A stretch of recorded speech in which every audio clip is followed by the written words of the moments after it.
We're on the journey for expansion wisdom here in episode 5 of Antlia, seeing examples of stuff that works really well and other things not so much, everything in between. Armour, of course, being in the works very well variety. Agartha sent out a message to everyone. I'll get to that on Agartha's turn. So a few expansion battles. This is probably the most interesting one because it's against barbarians. And barbarians are notorious for killing things. And that is because they do a lot of damage. And this is that unscripted expansion party of all things. So these horses, of course, are going to run up right into the barbarians and get somewhat surrounded. Fortunately, these Astadi are here over to distract some of the barbarians, or else all these Equitae might have been killed. This one's missing a bunch of HP, it's got an affliction. This one's beat up really bad, almost dead and crippled. So you gotta be careful with barbarians. I think a better script against barbarians, and I think javelins are actually excellent for this. Anything with javelins is you pull the Equitaes back quite a bit behind the javelins so that the javelins meet the barbarians and form a line against them, and then have the Equitaes come up on the side and chew them up from the bottom or,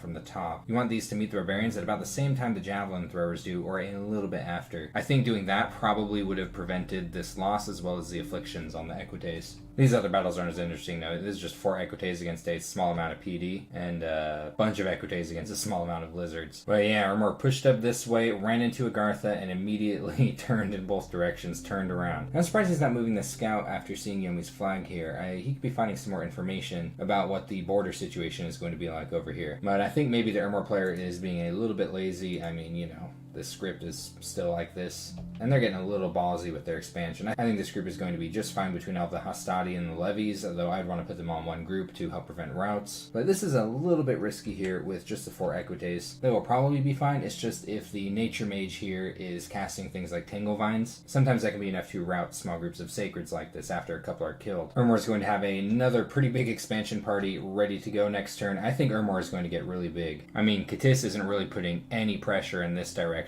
Vanheim hasn't gone too far up north yet. Yomi is kind of looking a little bit strange shaped. Like, Armour's got a lot of room here. And out of Caduceus' expansion battles, we'll check out the one where he lost more units. And that's because yet another province with heavy infantry clad in bronze. And this is more of what I expect when militia like this go up against heavy infantry. They get chopped up. But the lizards on the attack rear command here are doing their job pretty well, though the heavy infantry routed long before that from the regular Caducean soldiers. So a lot of losses on his militia, but they were free anyway. And there's still 10 of them hanging out somewhere scattered around his lands. And his Iron Range battle went well, only lost a couple of elite warriors, did not lose his snake. He's got his Black Servant now. He's using it to scout in this direction past his throne, which is good. He doesn't really know what's going on over here yet because he hasn't expanded in this way at all, and I really think he should. I think he should nab this province as soon as possible. He's got the palisades going up at Hobergdorf. I wonder what happened to the Hobergs that gave this province its name. He also picked up the 10 cowards that ran away from this fight, and going up against even more bronze-clad heavy infantry. Now this is pretty cool. He's moving all of these trampling units right down into these barbarians. Gosh, is that even gonna work? That is ballsy as shit. These things do not have that much HP. Well, I'm excited to see how that one turns out. Definitely be watching that one. And he was in fact sight searching with his lizard that he moved over here. Really good habit. It's only turn 6. Getting sight searching going as soon as possible. Super great. Very by the book in general. With Palisades, turn 6. Excellent. I don't think anyone else is putting up their first fort yet. He's already got a fort and a temple. That being said, his expansion is suffering a little bit from it. He's not making full use of his resources and recruitment this turn, for example, and that's, it's kind of the trade-off in getting early infrastructure going. And Agartha has sent out a message to the world, posting some thematically altered classic rock lyrics to the tune of Sweet Home Alabama, and we will watch the single battle against the deer tribe that gave her a bloody nose earlier. Just instant mind blasting. This is pretty powerful at this amount, but still, they are vulnerable to archers, as you can see here. So that is one way to deal with them, is to mass enough archers. Like, if you look, these things are taking damage from archers quite a bit, actually. They're getting wounded too. Limp? How does that thing limp? Oh, I guess it does have, look at that. It's got tiny little legs right there. Can you imagine those legs like limping like, ugh.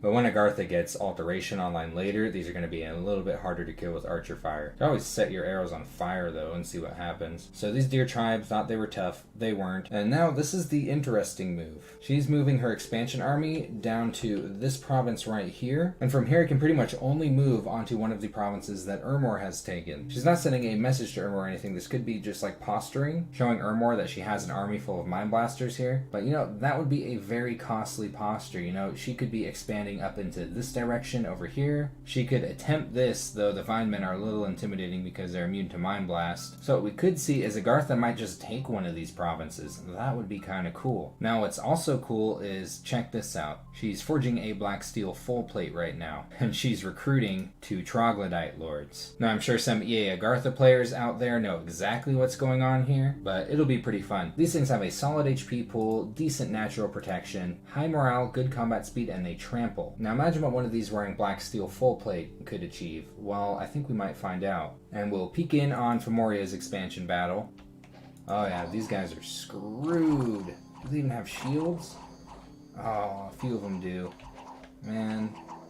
Moria is just being a big old bully. Look at that friendly fire, yikes. That's why you should carry shields. Protect yourself from your own assholes. But this is pretty fortunate right here, breaking into this province and finding 2 fairly easy looking provinces to take. Like, it could have been hell if all Moria had to look at was things like this, and what's going on down here, freaking Shabam up here. And we're seeing this army move on to this large amount of deer tribe province right here. Mixed in are a few Numidian warriors. These things are really, really good. Very stealthy and glamored, with a magic spear and 2 javelins. Its HP, attack, defense skill, morale, all above average for a human type unit. The catch is that they're kind of expensive. They also got that iron vulnerability thing, costing almost 3 times as much gold as a regular Furbolg warrior, but it still can be very worth it to get up a bunch of these units. But yeah, Moria's got a lot of gold sitting around, so I expect they're going to put up a palisades pretty soon, but they haven't recruited anything over here. I know it's right next to the capital, but I still think this would be a good spot for a palisades just to start getting these shamans going. Their upkeep is just so low, so when you're playing like a Scales nation, it's just like, why not have a huge stack of these? Now, Vanheim's had a couple of interesting fights. One with his Van Heerses against an actually decent amount of cavalry. A lot of them are light cavalry archers, which aren't quite as threatening. You'll notice that they don't have a lance strike, so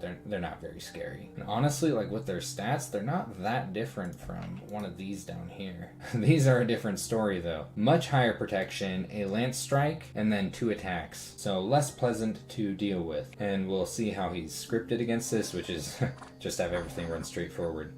I mean, which is fine. These Van Heerses cut everything up.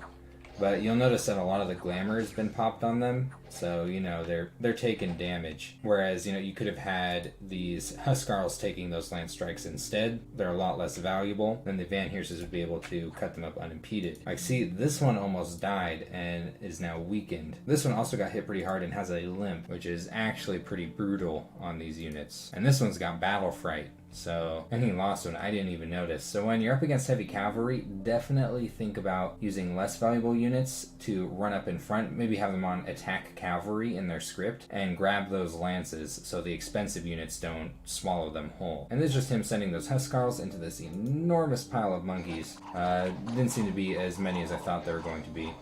But still, Glamour's getting popped on some of the Housecarls. A little bit of a risky fight. Probably worth taking, really. And it looks to be paying off for him. He has routed the apes. What's wrong with him? Damn, battle fright and crippled. Man, you need to retire. Give that guy fort duty. He lost 3 Housecarls. One of them is crippled. Surely he's not using it again. Oh, he is. Damn, this guy's crazy. You think they're going to do it? You think 7 Housecarls and his prophet are going to be able to take on approximately 20 barbarians? Find out in the next episode. Kind of an interesting move here. He's moving his Van Heers down to this forest. And I'm not really sure what his plan with is. Maybe he's trying to see what flags are over here. And it doesn't look like he has any independent scouts that he can recruit. This, I guess, technically you can use as a scout, and he is recruiting one up here. So I'm thinking, yeah, he's just scouting, which, kind of an expensive scout when this thing could be researching. Now, he might be trying to avoid a bump with whoever's down here. He is moving his next expansion party probably to take this province right here. And he has changed up his research at some point. He's now going straight to construction 4 and then is moving up the conjuration tree. Oddly specific research goals. You know, I almost wonder if he's going for summon Valkyries here. I mean, it would be pretty sweet, I suppose. I'm struggling to think of what else he might be wanting specifically at conjuration 6, at least with the mages that he's able to recruit. But construction 4 at the very least is kind of cool with Vanheim. He might be planning on making some thugs, though to that end he is going to need to pick up some alteration. And enchantment would be nice too. Enchantment 2 for flight would be great. But yeah, he might just change them up again anyway. If you remember before, he had like a bunch of thaumaturgy queued up, so there's a good chance he might flip around his script if we're getting to conjuration 6. At least to pick up some elementals along the way getting up here. And Yomi's received a couple of messages from Shabam. Howdy neighbor, this is where my capital is, let's be friends. And it's giving him some information on Oceania's movements. And let's check out Yomi's expansion battles. They're both fairly different from each other in composition. These Bakemono shows are really sweet because you get 6 attacks per square with them, which is basically a meat grinder. You've seen all those hits on those independent units? They got set on fire by these Oni throwing flames. Probably doing more damage to their own units than enemies. Just a single goblin lost, I don't think anyone's crying. And here's that wacky Looney Tunes army he keeps running around. And it's just so funny to me that this thing continues to perform despite being kind of unorthodox. Or you know what, maybe this is just normal for Yomi. Maybe I'm crazy when I play Yomi. He lost a few bandits and most of the rest of the foul spawn, but I don't think this party's run out of steam yet, though this isn't exactly a threatening target. So this is pretty awesome. Right as he moved into Bright Woods, a bunch of goblins walked up and were like, yeah, we'll join up with you. And look at this. He got 59 of them. It's like an instant siege force right here. Imagine like taking out the PD on your neighbor's capital and then just moving all this shit onto it the next turn. I'd probably drive them up the wall. So yeah, I imagine this expansion party will be pretty comfortable for a while. It's a little bit hard for me to gauge Yomi expansion in this way. Usually when I play Yomi, I just take a really disgusting bless and use these to expand. But you know, these scales are actually kind of beautiful. And they do seem to be doing at least something for him, you know? Like, that's a lot of units. These clovers may have been relevant in them popping up. Like, I play Yomi with Death and Misfortune, like, oof. It's worse than M.A. Armour. So it's actually pretty fun to see Yomi being played differently in the way that I'm used to. Might learn some things about expansion. Let's poke into Shibalba's expansion. His expansion has been a little bit stunted thus far, but this shouldn't be too big of a deal for him. He's got scorpions over here distracting most of the units while the bats attack rear and clean everything up. 2 scorpion losses and a third of his bats, but in general you're gonna lose bats as Shibalba. And he did find 2 magic sites with his pretender, a water gem site and an earth gem site, so the rainbow is paying off immediately. It looks like he's gonna continue site searching with it. He's also forming up just about everything he has onto this province right here. He's not bringing along blood mages this time to do like imps and things like that, just some scorpions and archers to hold the line while a shit ton of bats attack rear, which I imagine will go pretty well against the Furbolg. He might take a lot of losses, but I do think those bats are going to make contact with the commanders here and cause a rout. And then, you know, he'll have a couple provinces over here he could take, eventually get up to this one. Might be able to snag this province before Moria gets to it. Like, if he's able to get some sacred units up to hold his really gross bless and get involved in an early war, which is a little difficult with how his border situation is working. He pretty much only has Moria and Vanheim as an option. He might actually do okay. He might be able to pull himself out of this really bad starting position. And it does look like he is in fact preparing to blood hunt. He's got 2 blood hunters moving out to these provinces, both of which have good population levels for blood hunting, at least in the early ages. In the late ages, you probably want to find something better than this. And Oceania has received a personalized message from Agartha in addition to the one that Agartha sent out to everyone, and she is saying that she might be willing to trade Dwarven Hammers down the line for Earth Gems, with some reference to music. I don't recognize this song. And we'll look at Oceania's expansion battle, where he's put everything he has on one tile. This is almost looking like Yomi's expansion party upstairs. Shark Tribe Tritons are freaking disgusting. Never underestimate these. Look at this. 3 attacks. That's 9 attacks per square berserk, which means these attacks are going to hit harder when they go berserk, and they're not going to rout. You're going to have to fight them until they're dead. So yeah, let's see how much desolation these things get away with. Hopefully they don't kill his pretender. And see, now that they're berserk, their attacks are doing 2 more damage each. But they seem to have been dispersed fairly well by the time his pretender gets up into them. Some of his units did rout. So I guess it is kind of a good measure they brought his Kraken along. I know I was saying last turn they probably didn't need to bring it to this province. And I mean, it is true, like if you look at how much it contributed to it, I think with a bit of different scripting it would have been a safer fight. But yeah, always respect Shark Tribe when you're expanding underwater. I kind of view them similarly to how I view barbarians above water, something that you gotta be a little bit careful with. And looks like he's now moving everything onto this Ichthyid province.